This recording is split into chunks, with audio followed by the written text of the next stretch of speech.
तो बाकायदा ये पूरी दुनिया में इन्वेस्टमेंट भी कर रहे हैं, पूरी दुनिया के दौरे भी कर रहे हैं। वरना सऊदी अरब के मामले में ये चीज़ें नहीं थी। सऊदी अरब के मामले में ऐसा नहीं था कि दूसरे देशों में इतने दौरे होते थे या दूसरे कंट्रीज़ से या यूरोपीय कंट्री से लोग यहाँ आते थे। अस्सलामुअलैकुम, नमस्ते, सत श्री अकाल। उम्मीद करता हूँ ठीक होंगे, खुश होंगे दोस्तों। जहाँ रहें खुश रहें, माँ बाप का ख्याल करें, क्योंकि माँ बाप हैं तो सभी खुश हैं। दोस्तों आज की हमारी वीडियो लेटेस्ट वीडियो है प्रशांत धवन जी की। तो चलते हैं हम वीडियो की तरफ। दोस्तों वीडियो का टाइटल है Islamic nations shock Pakistan over Israel. तो देखते हैं इस वीडियो को। नमस्कार and welcome you to world affairs. मैं हूं प्रशांत धवन। देखो, लाइफ में काफी बार आपको एक मुश्किल निर्णय लेना होता है कि क्या आप अपने एथिक्स के साथ खड़े होगे या फिर आप बिजनेस पे ज्यादा फोकस करोगे। Money is your main priority. और रिसेंटली यहाँ पे आप देख पाओगे सऊदी अरेबिया समेत कई इस्लामिक अरब कंट्रीज ने यह कहा कि इवन दो कई इस्लामिक कंट्रीज हम पे प्रेशर डाल रही हैं कि इजराइल के साथ सारे रिलेशंस ऑल टुगेदर डिस्ट्रॉय कर दो, हम ये नहीं कर पाएंगे। इस प्रपोजल को ब्लॉक कर दिया गया। ये दुनिया भर में न्यूज़ बना रहा है ये टॉपिक। यहाँ पे आप देख पाएंगे, इस पर बहुत आर्टिकल पब्लिश हुए हैं। Saudi Arabia, UAE, 7 others block proposal to snap ties with Israel. Israeli media भी ऑब्वियसली इसको रिपोर्ट करेगा कि Saudis helped block Arab summit bid to sever all contracts with Israel. तो इस वीडियो में हम जानेंगे कि रिसेंटली हुआ क्या है। कौन सा एक ह्यूमंगस इस्लामिक समिट हुआ था और उसमें कुछ निष्कर्ष निकल के नहीं आ पाया। इवन दो गाजा से आज के समय बहुत ज़्यादा खराब न्यूज़ आ रही है, इस्लामिक कंट्रीज मिलकर इजराइल के अगेंस्ट क्या एक्शन लेना है उस पर कोई निष्कर्ष पे नहीं पहुंच पाई। तो डिस्कस करते हैं सारा टॉपिक इन डेप्थ। बहुत कुछ यहाँ पे आपको जानने को मिलेगा, मगर आगे बढ़ने से पहले आपसे एक क्वेश्चन पूछूंगा। क्वेश्चन यहाँ पर यह है कि अरब लीग, जिसके बारे में मैं आपको बताऊंगा इस वीडियो में, अरब लीग के हेडक्वार्टर्स किस देश में आपको मिलेंगे। यह है यहाँ पे आपकी options, Egypt, Saudi Arabia, UAE या फिर कतर। कमेंट सेक्शन में करिए उत्तर, सही आंसर मैं आपको दूंगा वीडियो के एंड में। नाउ इजराइल और हमास की जो वॉर है इसे 40 दिन से ऊपर हो चुके हैं। सबसे ज्यादा शॉकिंग बात यहाँ पे आप देख पाओगे, more than 2/3 of Gaza's population, Gaza की 23 लाख की आबादी थी, इसमें से 2/3 2/3 लोग अपने घर छोड़ के भाग चुके हैं।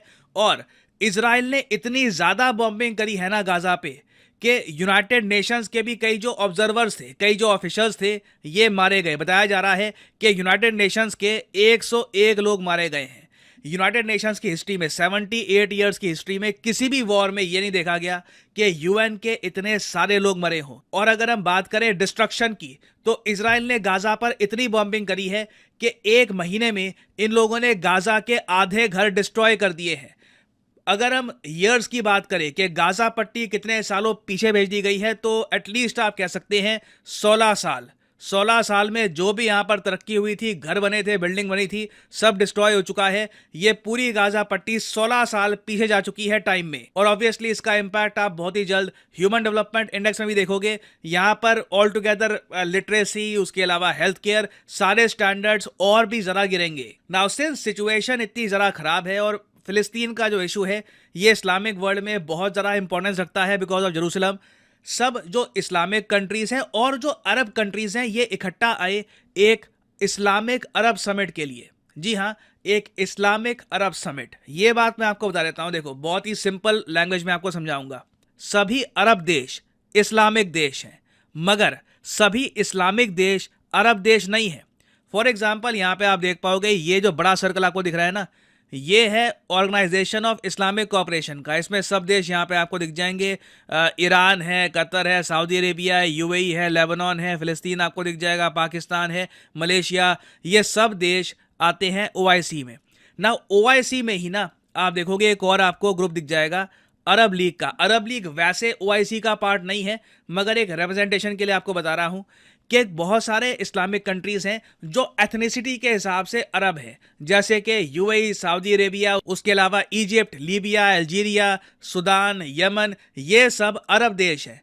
अब और भी आप कई इस्लामिक कंट्रीज देखोगे, जैसे कि पाकिस्तान है। क्या पाकिस्तान एक अरब देश है? नहीं, पाकिस्तानी अरब नहीं है ना। टर्की एक अरब देश है, टर्की के लोग तुर्क हैं, एथनिसिटी उनकी तुर्किश है। सिमिलरली ईरान के जो लोग हैं उनकी जो एथनिसिटी है ये पर्शियन है, ये लोग भी अरब नहीं है। तो पहली बार देखा गया कि ओआईसी और जो अरब कंट्रीज हैं वो अपनी तरफ से एक कंबाइंड समिट कर रहे थे। बहुत ही बड़ा समिट था, सभी इस्लामिक कंट्रीज यहाँ पे इनवाइट किए गए और इस समिट में मेन डिस्कशन यही होना था कि हम इजराइल को कैसे रोकें, किस तरीके से गाजा में जो बॉम्बिंग हो रही है इसे रोका जाए। और इस इशू को लेकर हर कंट्री का खुद का ओपिनियन है। ईरान के जो प्रेसिडेंट है रईसी, इन्होंने ये कहा कि देखो इजराइल का कंप्लीट बॉयकॉट करते हैं। अभी दिक्कत इनके हिसाब से यही है कि इस्लामिक कंट्रीज में यूनिटी नहीं है। कुछ इस्लामिक कंट्रीज हैं जो इजराइल के साथ रिलेशंस बनाकर बैठ गई हैं, कुछ कंट्रीज हैं जो इजराइल के साथ रिलेशंस नहीं रखते।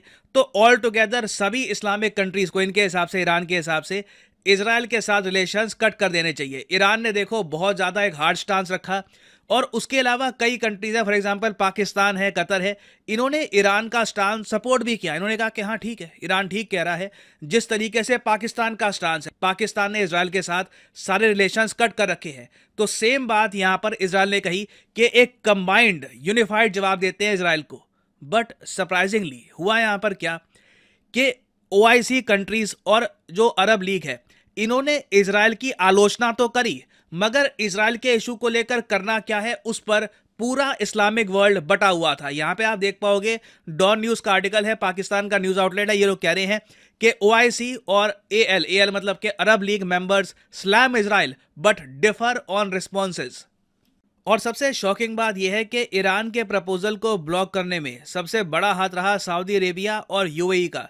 यह बात देखिए अब क्लियर हो चुकी है कि सऊदी अरेबिया और यूएई दोनों कंट्रीज जो आईमैक के पार्ट हैं। मैं आपको बता चुका हूं, India middle east Europe economic corridor बहुत ही ज्यादा इंपॉर्टेंट प्रोजेक्ट है। यूएसए इसको आगे प्रमोट कर रहा है, और लगता नहीं है कि इजराइल और हमास की वॉर है उसके बाद भी ये प्रोजेक्ट कैंसिल हो जाएगा। बिल्कुल प्रोजेक्ट में डिले आएगा।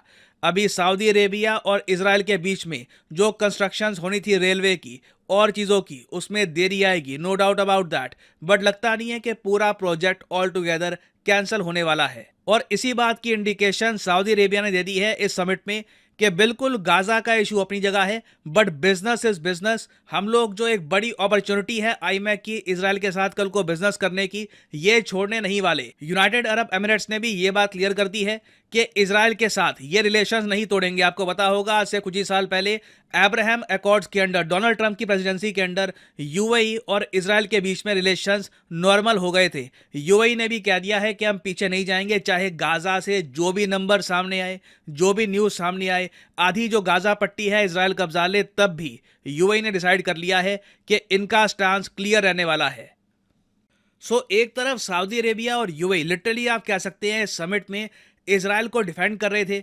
दूसरी साइड हमने ये देखा कि ईरान ने इस्लामिक कंट्रीज को ये कहा कि क्यों ना हम मिलकर इजराइल की पूरी आर्मी को डिक्लेयर कर दे एक आतंकवादी संगठन। इस टॉपिक पर भी इस्लामिक कंट्रीज में कोई भी एक एग्रीमेंट नहीं हो पाया। बेसिकली इस समिट में कुछ हुआ ही नहीं है, सिवाय निंदा करने के इन्होंने कुछ किया ही नहीं है पूरे समिट। और इसका एक लार्जर इंपैक्ट ये हो रहा है कि मुस्लिम वर्ल्ड में देखो, ज्यादातर जो मुस्लिम कंट्रीज में आबादी है वो आज के समय इजराइल के अगेंस्ट खड़ी है। वो लोग कह रहे हैं कि इजराइल गलत कर रहा है गाजा में। तो ईरान सिंस इतने ज्यादा एंटी इजराइल स्टेप्स उठा रहा है ना, धीरे धीरे सऊदी अरेबिया का जो मेन रोल था as the leader of the Islamic world, ये रोल ईरान लेके जा रहा है। और आप देखोगे इन द फ्यूचर ईरान अपनी तरफ से इंडिविजुअल बेसिस पर इजराइल के अगेंस्ट कुछ बड़ा स्टेप उठाने की कोशिश करेगा। बट क्वेश्चन यहां पर यही आता है कि जब बाकी इस्लामिक वर्ल्ड ईरान के साथ नहीं खड़ा, तो क्या ईरान का कुछ फायदा यहां पे होगा? क्या ईरान जेन्युइनली कुछ अकॉम्प्लिश कर पाएगा? This remains to be seen. खैर फाइनली वापस आते हैं अपने क्वेश्चन की तरफ कि the headquarters of Arab League ये आपको कहां पे मिलेंगे? देखो, ओआईसी के जो हेडक्वार्टर्स हैं ये तो आपको मिलेंगे सऊदी अरेबिया में। जो अरब लीग है इसके हेडक्वार्टर्स है इजिप्ट की कैपिटल कायरो में। याद रखिएगा, यहाँ पे है अरब लीग के हेडक्वार्टर्स। और अनअकैडमी के देखिए ऑफर चल रहे हैं आज के समय, ये जो जी जनाब, बहुत ही ज़्यादा शॉकिंग नहीं खबर, शॉकिंग नहीं क्यों, इसलिए नहीं कि ये बहुत टाइम से दिख रहा है कि ज़्यादातर मफादात वाला मामला चल रहा है। हर कंट्री के अपने बिजनेस हैं, हर कंट्री के अपनी रिलेशन है, हर कंट्री के अपने मफादात हैं हर कंट्री से। ऐसा कहीं भी नहीं है, ऐसा कुछ भी नहीं है कि अगर किसी एक इस्लामिक कंट्री पे कोई इशू आया है तो सारे इस्लामिक कंट्री एक हो जाएं, ऐसा कहीं भी नहीं है। और दूसरी चीज़ ये है कि जो वर्ल्ड ऑर्डर दुनिया चला रही है, जो दुनिया को चलाने वाले लोग बैठे हुए हैं, उन्होंने बहुत पहले ही, बहुत टाइम से ही दुनिया को डिवाइड कर दिया है, इस्लामिक को भी और पूरी दुनिया को डिवाइड करके रखा हुआ है। हर देश के ऊपर किसी न किसी बड़े देश का एक असर है, हर देश किसी न किसी दूसरे देश पे डिपेंड कर रहा है, हर मामले में, बिज़नेस के मामले में भी। तो सऊदी अरब के मामले में मैं ये कहूँगा कि कुछ टाइम से सऊदी अरब में जब से ये शहज़ादा सलमान साहब आए हैं, तो थोड़ा-सा ये सऊदी अरब अपने एक जो दायरा था उससे निकल के बाहर जा रहा है। बाकायदा ये अब बहुत सारे लॉ इन्होंने चेंज किए, इनका बिल्कुल माइंडसेट अलग है, इनकी शायद एजुकेशन बाहर हुई है या इन्होंने दुनिया को समझा है कि दुनिया किस तरीके से चलेगी, हमारा देश किस तरीके से आगे बढ़ेगा। तो बाकायदा ये पूरी दुनिया में इन्वेस्टमेंट भी कर रहे हैं, पूरी दुनिया के दौरे भी कर रहे हैं। वरना सऊदी अरब के मामले में ये चीज़ें नहीं थी। सऊदी अरब के मामले में ऐसा नहीं था कि दूसरे देशों में इतने दौरे होते थे या दूसरे कंट्रीज़ से या यूरोपीय कंट्री से लोग यहाँ आते थे और बिज़नेस के हवाले से गपशप होती थी, ऐसा नहीं था। लेकिन इनके दौर में बहुत सारी तब्दीलियाँ आई हैं, बहुत सारे लॉज़ बने हैं, बहुत सारी आज़ादियाँ हुई हैं। सऊदी अरब में बहुत ज़्यादा सख्ती थी, कुछ शहरों में अभी भी है, लेकिन ये कि बहुत ज़्यादा माहौल जो है वो चेंज हो रहा है सऊदी अरब का। तो इस वजह से सऊदी अरब का जो इसराइल के साथ ताल्लुक़ है, बिज़नेस है, उसको कॉम्प्रोमाइज़ नहीं कर रहा, चाहे कुछ भी हो जाए। यूएई का भी यही मामला है।